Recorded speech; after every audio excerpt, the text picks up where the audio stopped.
Panjenenganipun para tamu Putri Kakung Darmastuti minulya. Wanci sampun nedahaken tabuh 13 langkung 7 menit. Tegesipun jam kalih langkung 7. Ewa semanten pinahargya diring kepareng kawis tinggal cumondhok wonten ing Panti Pareman. Mongko kula pitados bilih penyanipun para-para ingkang tinanggenah piniji nanggapi para tamu linangkung penyanipun Bapak Kepala Desa menapa dene perangkatipun wonten ing sonten menika tasih wonten sekawan ayahan ingkang dereng dipun cekapaken ing mangka panjenenganipun kepingin badhe mbagi wanci ewa semanten kadayan awit saking kawontenan ingin dereng saged dipun lampahi-lampahing tata upacara. Mila kanthi mekaten mangsa borong Pak Lurah sak perangkatipun mangke anggenipun badhe mirang wanci supados sedaya kawula saged dipun ayahi kanthi prayogi. Mila kanthi mekaten saking keluarga mawantu-wantu nyuwun diagung pangasami estunipun rantaman namung dumawah saking keparengipun keluarga parandene dumados ing lampahan Gusti Zat ingkang Maha Kawasa ingkang badhe nemtokaken wanci.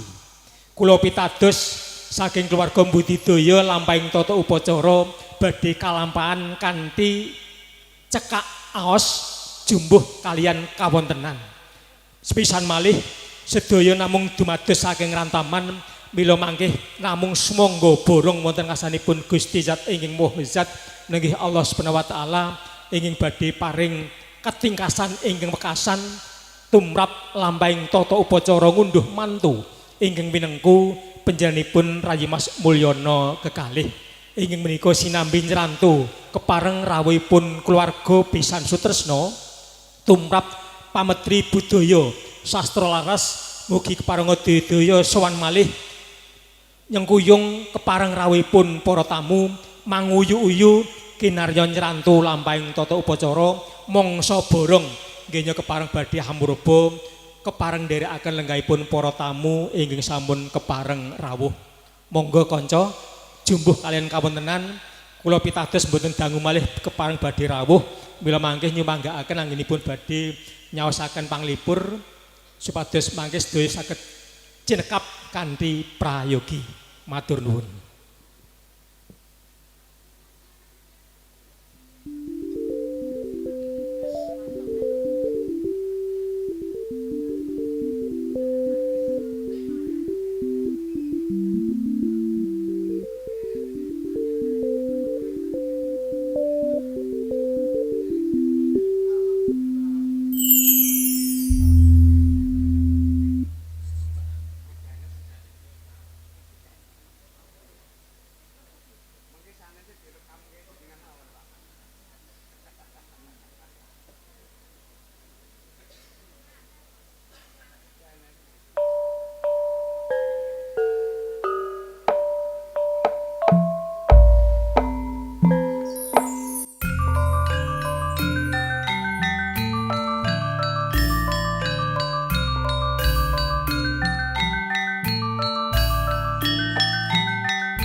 Pinjenenganipun para tamu putri kakung ingkang pantes tampi pakurmatan. Saestu saking juru panitikarya mongko kinarya nayaka pangrigen wis kepareng-paring sasmita bilih putra pinargya temanten kekalih kawis tinggal wis kepareng rawuh sinengguyung kepareng rawuhipun besan sutresna wonten telenging paheman ingkang minengku Rayi Mas Mulyana kekalih inggih menika kunjuk wonten ngasanipun Ki Brata Pangarsa monggo ing mangkih kinarma dharma wicara mugi keparenga daya-daya anganti putra pinargya temanten sarimbit manjing telenging pandhapi agung bale kang winangun sinengguyung umiring lampah Bapa Sartono sekalian Ibu Lasmi wingking saking padukuhan Gentan Desa Pomah Kecamatan Tulung Klaten lumebet wonten bale winangun inggih menika kepareng badhe lumarapipun putra pinahargya temanten kekalih bebasan Kadya Raja Manggala.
Kawis tinggal putra Pinargya temanten Sarimbit wis kepareng lenggah jajar wonten ing sasana Prabayawasa. Denapit bapa dalah ibu kekalih pratandha lampahing tata upacara ngunduh mantu ingkang winengku penyenipun Rayi Mas Mulyana Ibu Rahayu Setyaningsih tumuli kawiwitan. Inging menika kepareng nyuwun gungan wonten ngasanipun para tamu putri kakung minulya.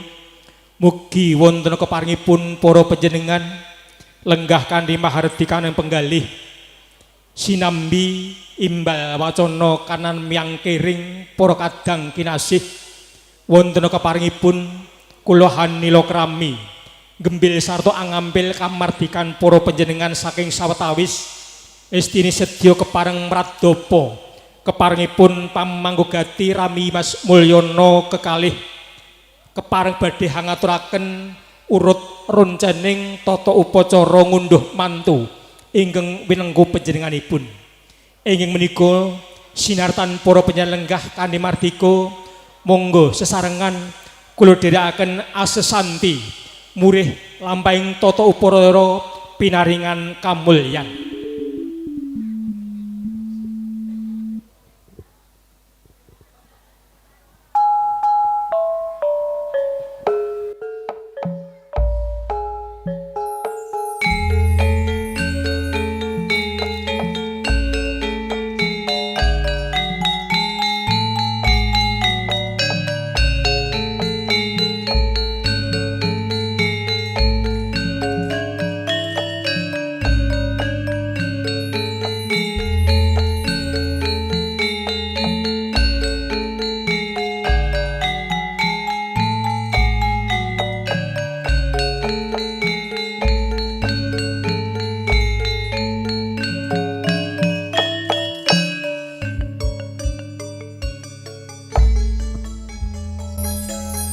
Bismillahirrahmanirrahim. Assalamualaikum warahmatullahi wabarakatuh. Dirga mendak kala sirna. Sirna sekataing memala, sirna sekataing rubida. Sinareng hanyur raos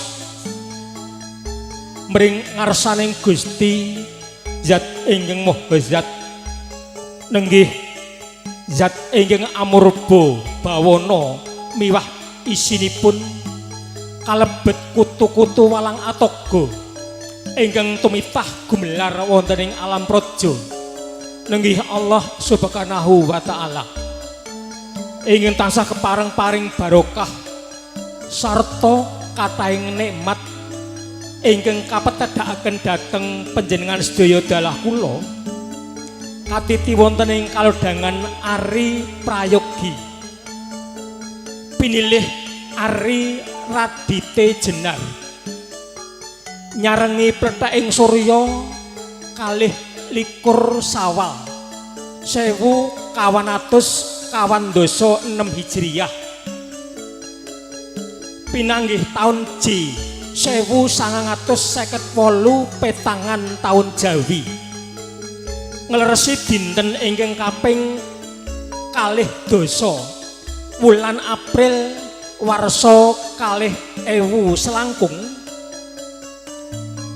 panjenenganipun Rayi Mas Mulyana sekalian Ibu Rahayu Setyaningsih ingkang kepareng makuwon wonten ing Padukuhan Sabrang Desa Kayumas Kecamatan Jatinom Kadipaten Klaten kepareng hambandul krami netepi perangan darmaning Sudarma ngayahi darmaning wajib angunduh mantu nenggih mboyong putra Pinargya temanten Sarimbit anak Mas Bagus Andriana Setya Saputra putra pambayun Rayi Mas Mulyana kekalih ing sampun sembodo dhaup warara ayu mijil saking Padukuhan Gentan Desa Pomah Kecamatan Tulung Kadipaten Klaten putra putri saking penyanipun Bapa Sartono sekalian Ibu Lasmi. Alhamdulillahi Rabbil Alamin. Raos syukur kunjuk wonten ngasanipun Gusti Zat ingkang Maha Agung. Lampahing tata upacara wis kepareng kapurwakan kanthi tata cara ijab kabulipun putra pinahargya temanten sarimbit kala wainjang tabuh pitu mapan wonten dalem pahargyan gentan kanthi rahayu tikang tinemu wilujeng tanpa pambeng winengku penyanipun Bapa Sartono Sarimbit.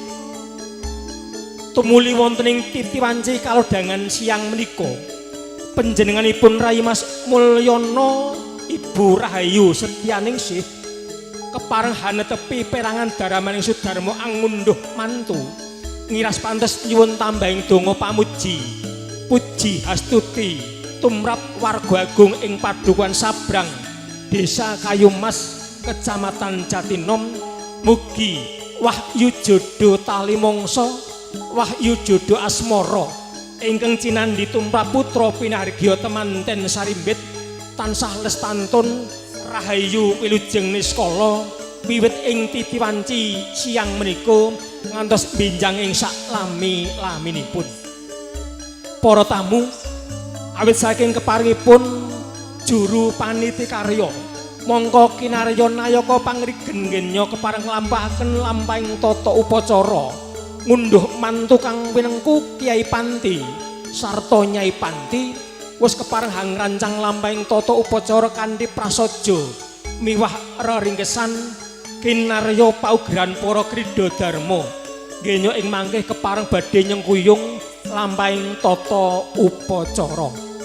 Ingkang menika kinarya anggelak wanci lampahing tata upacara ingkang wis rinakit keluarga pamanggugati tumuli badhe katur wonten ngasanipun para tamu Putri Kakung Darmastuti Minulya.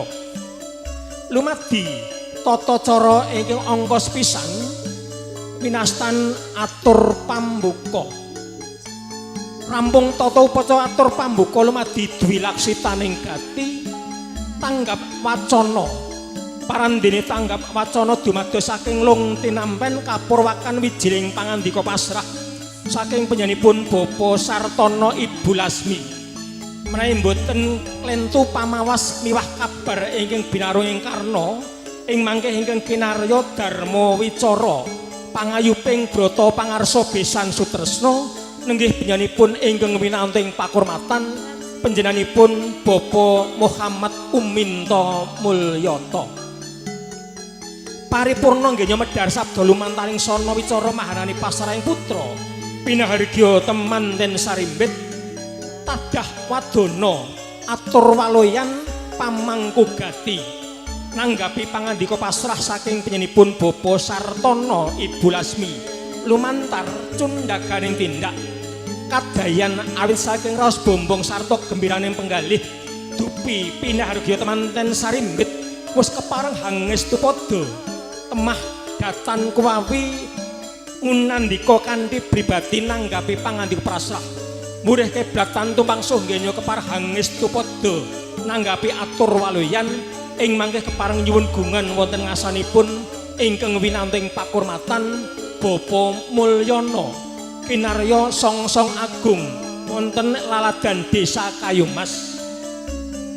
Paripurna lung tinampen putra pinahargya temanten Sarimbit lumadi tata cara trigatining paheman ambalaning atur panuwun miwah panembrama awit saking kepareng rawuhipun para tamu sinartan nelakaken raos ing tasih sinimpen ing kalbu mongko dereng kepareng kawiyos sing akathah lumantar panjenenganipun ingkang winanting pakurmatan Bapa Rohmadi kinarya bebadanipun Rai Mas Mulyono sekalian Ibu Rahayu Setyaningsih. Parandene ing mangke kepareng jumenengipun Bapa Rohmadi kepareng sinumbul miwah jinajaran penyanipun Rai Mas Darmadi tan kantun Rai Mas Marimin. Paripurna nggenya nelakaken raos panuwun miwah ngaturaken pangrucitaning penggalih ing tasih sinimpen telenging raos tumuli lumadi tata cara ingkang wekasan paripurna. Pratandha paripurnaning pahargyan ing mangke mbok bilih putra pinahargya temanten Sarimbit wis kepareng kalengseraken mandhap ing sasana Prabasuyasa ninggih gupit mayang arum kepareng kakanthi manjing jumajer wonten paning retaning pandhapi agung Bale Winangkun sinartan jumenipun Rayi Mas Mulyana kekalih Bapa Sartana Sarimbit atur panuwun sinartan jawat asta nelakaken raos nggih kepareng para tamu wis kepareng paring pamuji kanthi mangastungkara ngiras pantes nderekaken sugeng kondur-konduripun para tamu pahargyan ingkang minangka pamanggugati paripurna. Para tamu mekaten lan semanten ringkesing pahaman ingkang winengku penyanipun Rayi Mas Mulyana Sarimbit kinarya paugeranipun para Grida Darma nggih kepareng badhe ngayahi peranging darmaning wajib. Para tamu wanci sampun nedahaken tabuh setunggal langkung 9:30 menit ndungkap setengah 3 langkung. Mila kanthi mekaten para tamu penyanipun Bapak Kepala Desa kaya wau sampun paring sasmita. Engko aja suwe-suwe ayahku jek papat. Mila kanthi mekaten mangke kula nyuwun gunganipun dhateng para-para ingkang kepareng piniji menawi badhe mbabar pangandikan badhe kula caosi wekdal kanthi wekdal terbatas. Nyuwun pangapunten wekdalipun mangke singkat. Mila kanthi mekaten murih lampahing pahaman tumulinggal kawiwitan monggo dhateng para tamu ing sampun kepareng rawuh murih lampahing tata upacara pinayungan rahayune skala tanpa pegat Gusti nggenya paring pangreksa kepareng kula dherekaken kanthi asesanti maos basmalah sesarengan monggo kadherekaken. Bismillahirrahmanirrahim. Srana maos basmalah penyan kala wau sedaya mugi lampahing tata upacara binarung prayogi wiwit purwa madya engga wasana. Para tamu tumuli babar tanggap wacana. Tanggap wacana kapurwakan saking wijilinging pangandika pasrah panjenenganipun Bapa Sartana Ibu Lasmi lumantar brata pangarsa Ki Darma Wicara nenggih penyanipun ingkang winantun pakurmatan Bapak Muhammad Uminta Mulyata mugi wonten kepangnipun ing mangke jumeneng wonten sak tengah-tengahipun pahaman tengah-tengahipun Pandhapi Agung Bale Winangun sawetawis jumeneng kanthi majeng mangaler parandene tumrap penjanipun Bapak Mulyana kinarya bebadanipun Rayi Mas Mulyana sekalian garwa jumeneng majeng mangidul saking sawetawis kepara ngungkuraken lenggahipun pinahargya temanten kekalih karana awit rupaing paman mila kanthi mekaten jumengenipun para-para boten perlu jinajaran keluarga piniji ingkang menika tumrap penyanipun Bapak Muhammad Uminta Mulyata mangke kula caosi wekdal gangsal menit Bapak Mulyana Kepala Desa Kayumas 3 menit cekap. Ingkang menika mangsa borong dumateng para ingkang piniji kinarya kurmat wanci sumangga nggenya kepareng badhe hamurba. Assalamualaikum warahmatullahi wabarakatuh. Alhamdulillah wa syukurillah la haula wala quwata illa billah. Saking para pepunden para pinisepuh kakang saputri ingkang kaluhur hormati linanggung wonten ngasanipun Bapak Mulyana sekalian Ibu ingkang pantes nampi pakurmatan ingkang kaluhur hormati wabil khusus wonten ngasanipun Bapak Kepala Desa Kayumas niki Bapak Mulyana ingkang satuhu pantes nampi pakurmatan ingkang kula hormati ngengeti dawuh saking Kadang Pangendali Wara bilih ing siang sonten menika panjenenganipun Bapak Mulyana selaku Kepala Desa Kayumas tasih kathah acara sanesipun kanthi menika kula kapiji sowan matur wonten ngasanipun Bapak Mulyana sekalian Ibu minangka taleng atur sulih sarira Bapak Sartono sekalian Ibu Lasmi wingking saking Gentan Pomah Tulung Klaten kapiji marak suwan matur ngaturaken sing gati pisuhan kula sak rombongan kangge ngemen yekda pisuhan kula sak rombongan mestuti dawuh saking panjenenganipun pangarsane lampah duk nalika ing dinten sekala enjang Bapak Sartono kepareng nampi pisuhanipun almarhum Bapak Mulyono sekalian Ibu lumantar pangarsane lampah ngaturaken sekar cepaka ingkang nembe setunggal selih supados kajangepan setunggal judul kadhapaken kalian putra-putrinipun Bapak Sartono sekalian Ibu Lasmi ingkang parab asesilih Puntihayu Dwi Rianti wontene keparengipun pangarsane lampah kala enjang sampun katampi menapa dene sampun kajengepan setunggal judul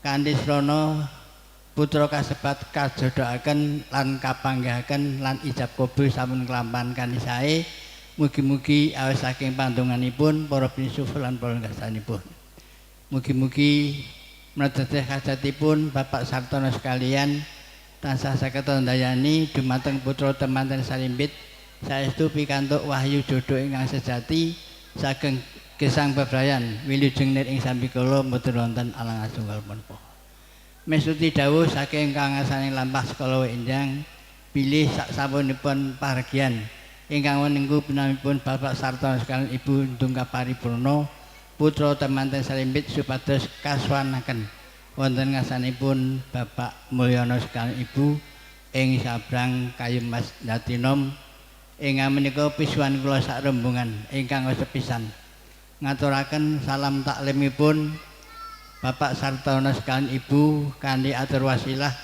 Assalamualaikum warahmatullahi wabarakatuh. Mugi-mugi kanthi salam taklim kasebat saged ndayani muni kasempatan sedya Bapak Mulyono sekalian Ibu angenipun ngadani pambayangipun putra temanten salimbit purwa madya ngantos susananipun tansah manggih ing kawilujengan. Ingkang kalihipun kula kapiji ngaturaken lan nyuwunaken putra temanten salimbit ingkang sampun sembada kawisuda kadhapelaken namung kewala angenipun miwaha Bapak Sartono sekalian Ibu kala wawa enjang mbok bilih malah kathah kirangipun saengga mboten saged ndamel sukaranipun Bapak Mulyono sekalian Ibu kal menika kula minangka taleng atur ingkang nyunaken ageng samudra pangsami kanthi atur wasilah Bismillahirrahmanirrahim putra temanten salimbit kula sumengaken wonten ngasanipun Bapak Mulyono lumantar penyanipun Bapak Mulyono selaku kepala desa ing Kayumas kanthi pisanipun putra temanten salimbit penyanipun Bapak Sartono sekalian Ibu Lasmi sawetawis ngasta angsal-angsal namung kewala suluh sanget panjenenganipun angsal-angsal menika wau sampun ngantos dipun pirsani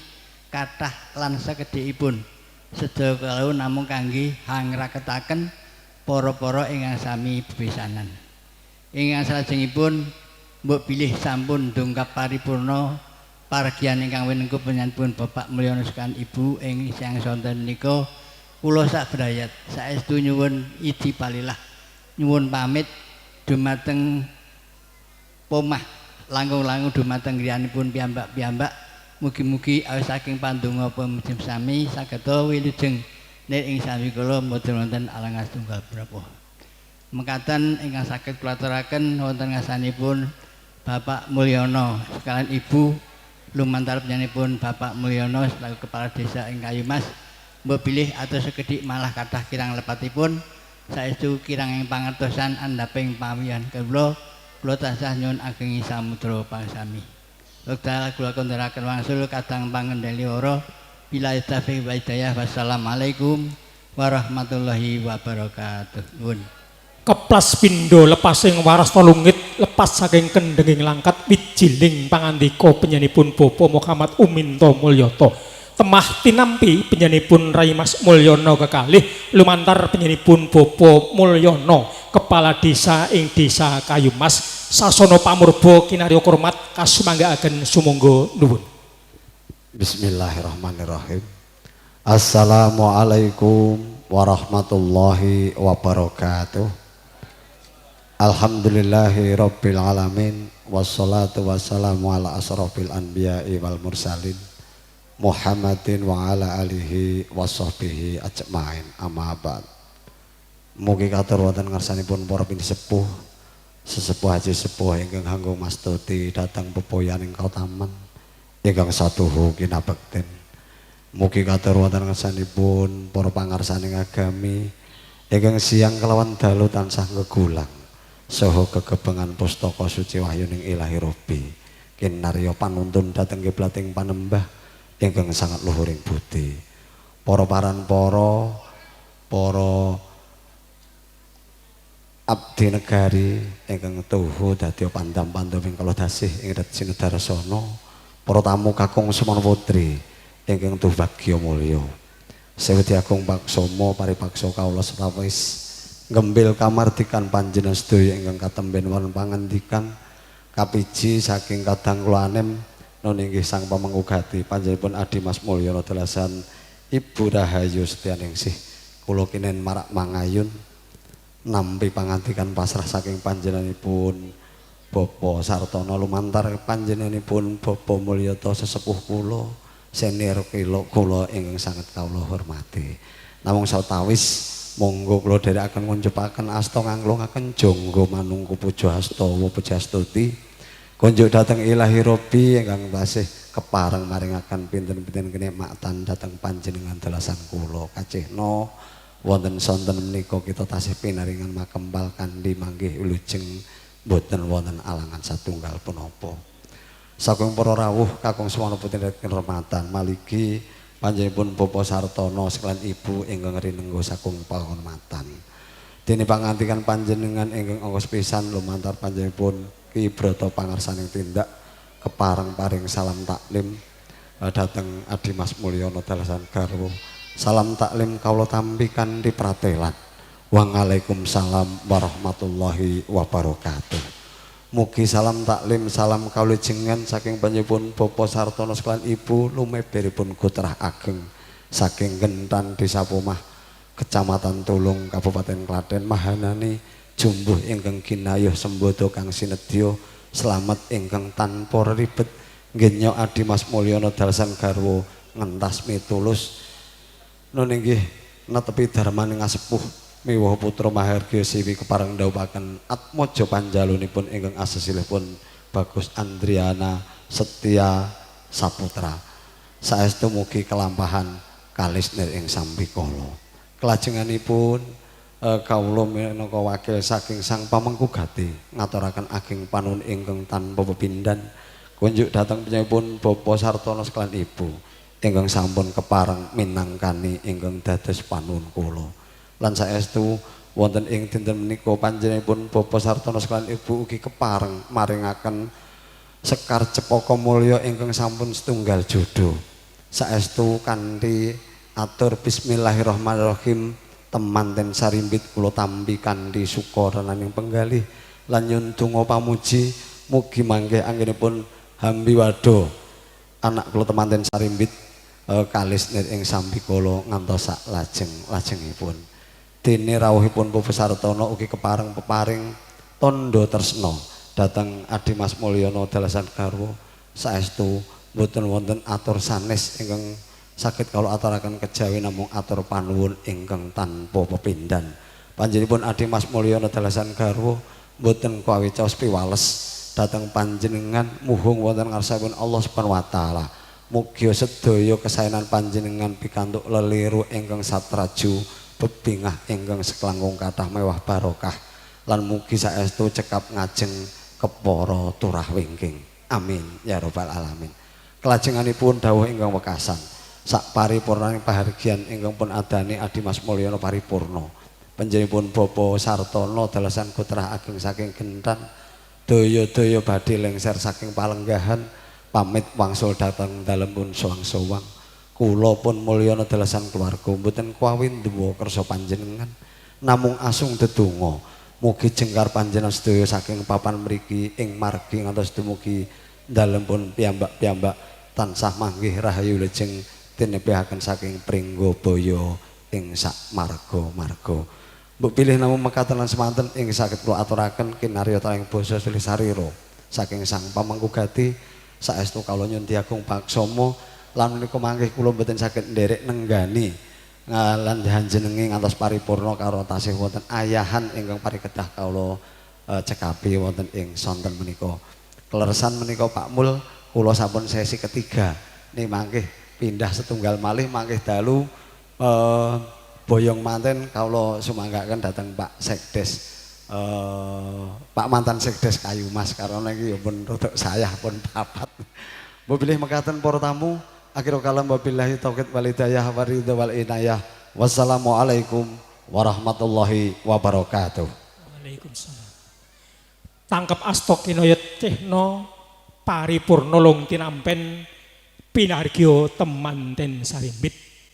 Tantunda Bima wijining pangandika panjenenganipun Bapa Mulyana kinarya bebatanipun Rai Mas Mulyana Sarimbit mahanani atur waloyan saksampun kepareng tinampi putra pinargya temanten Sarimbit menapa dene tandha tresna saking panjenenganipun keluarga pisan sutresna mugi kalarapaken wonten ing pepengkeran kepara kapamanaken wonten papan ingkang langkung prayogi nyumanggaaken dhateng para kadang ingkang piniji minangka ngrigenaken lambahing tata upacara. Para tamu, lambahing tata upacara ingkang menika panjenenganipun Bapa Mulyana sekalian Ibu Rahayu Setyaningsih ing mangke daya-daya badhe kalajengaken saksamunipun wonten sasmita saking nayaka pangrigen minangka pangarsaning pahaman ingkang kepareng minengku Rai Mas Mulyana Sarimbit. Sinambi para tamu lenggah kanthi prayogi panjenenganipun Rai Mas Mulyana kejawi kepareng ngaturi rawuhipun para tamu putri kakung minulya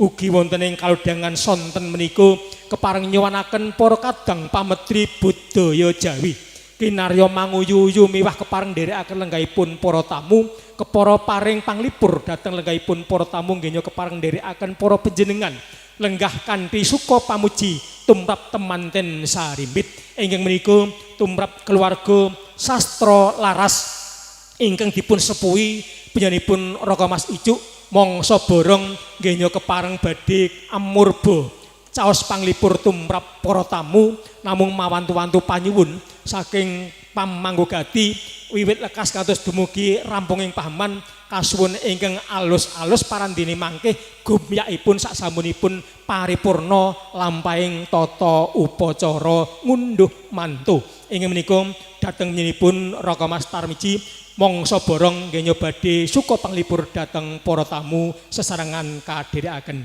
nuwun.